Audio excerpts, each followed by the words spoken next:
We're off to our next destination, which was only a 15-minute drive north of Montezuma's castle, and it's called Montezuma's Well. This site, you go into the parking area. It has there is a park ranger there, in a very small little shack. Yeah, so this place didn't even have like a proper visitor center. It was just a small shack, right? But I think that's the intent, because I think it's attached to the other one. Yeah. So once you arrive in park, you walk up this pathway. Again, it's a short pathway. So you can walk around, you go up to the well. And I remember we were walking the path, and we get to the well, and there's this overlook right at the well. And it is a water source, and it is sunken into the ground. And in this sunken in water, that comes up from some kind of like underground source, right? Something, yeah, and then goes out to the creek, I believe. Yep. Again, this is something that's been here for hundreds and hundreds and hundreds of years. Yeah. This area, due to nature and what happens in nature, this crater had dropped down into the ground, and the water that was underneath it began to come up into this well. It is very, very large. It's 385-foot diameter water source that was used by the Sinagwe Indians over 600 years ago. This trail includes stairs and has some steep areas. So you have the choice of either walking on the top, just around the well, or there is stairs that go down into the well. And this path will lead you directly to old Indian dwellings. The Indians had actually created some living spaces there also. Yeah, also like in the cliffs. In the cliffs. So, and you can still see the dwellings on the top, and you just walk around because they're quite prominent on the cliffside. Mm-hmm. We went down the stairs and we walked down to the dwellings that were way down below. I enjoyed that walk immensely. The rocks were unique. You can see the different jagged edges, and I almost pictured just the ground just like falling in on itself. And that's kind of what it looked like. The Great Well is 55 feet deep, and at the site, water flows into the basin at nearly the same rate that water flows out through a swallet at one end of the basin. Nearly 1.5 million gallons of water flow through this well every day. That's an amazing amount of water. Water. And what's interesting is like when you're standing there looking at the well, you can't tell that there's that kind of movement of water. You would think if there's over 1 million gallons of water coming through a system that you would see current, you would see water movement, and it almost just looks like a still lake when you're looking at it. We just talked to a ranger for this Montezuma's Well, and he told us that because we had read actually that there's no fish that live in this well, and the reason is it's very high in CO2, low in O2, and it is tons of, I think he said 100 parts per something of arsenic.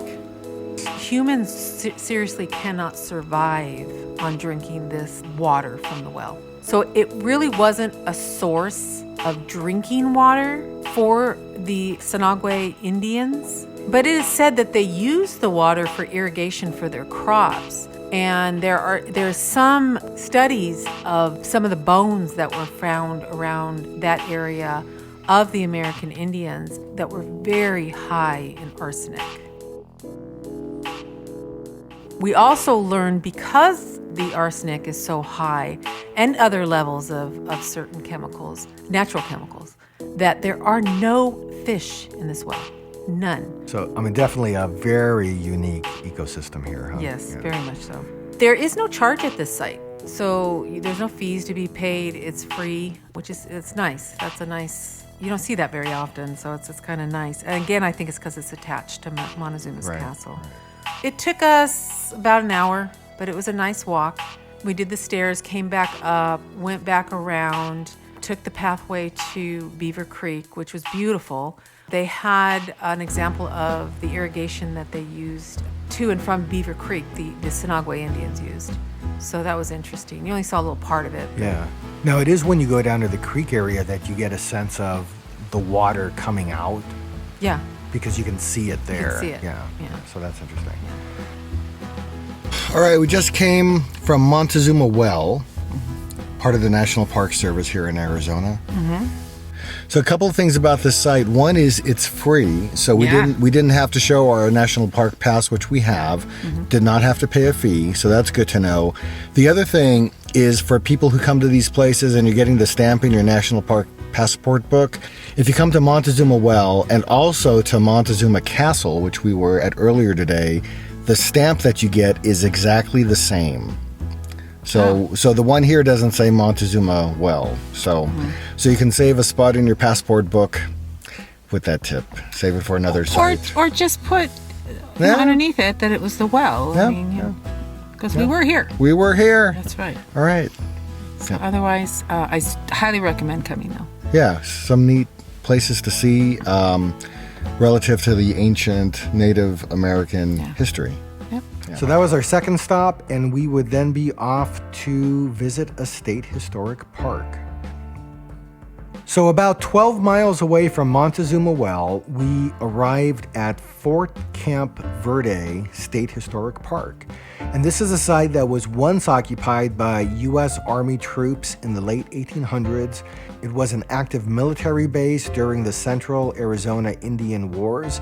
And today you can enter several buildings that are preserved at this historic park.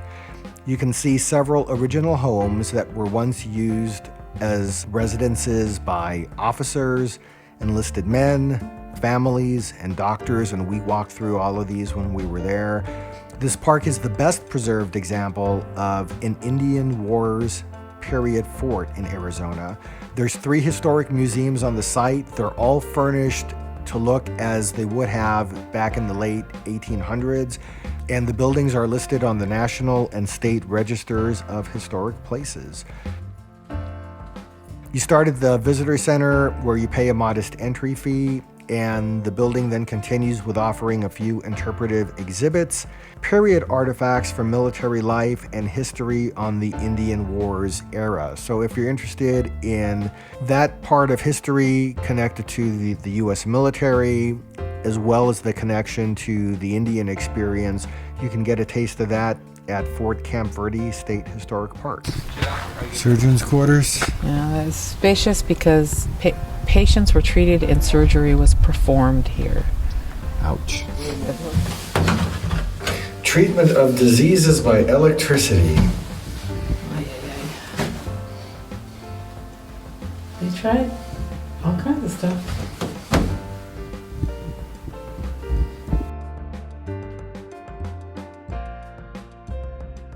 At the end of the road where Fort Verde State Park is located, there's a Camp Verde jail, but the door is locked, but you can see, take a peek inside, it looks like, Julie said, the old Andy Griffith jail. Sheriff Andy, yeah. Sheriff Andy. Looks like Sheriff Andy's jail. It's closed for business today. Thanks for watching another episode of The Places Where We Go. As always, we appreciate you coming by to watch our adventures. And if you like what you see, please hit the like button and subscribe to us. We really would appreciate it. And we'll see you next time. At The Places Where We Go. Bye.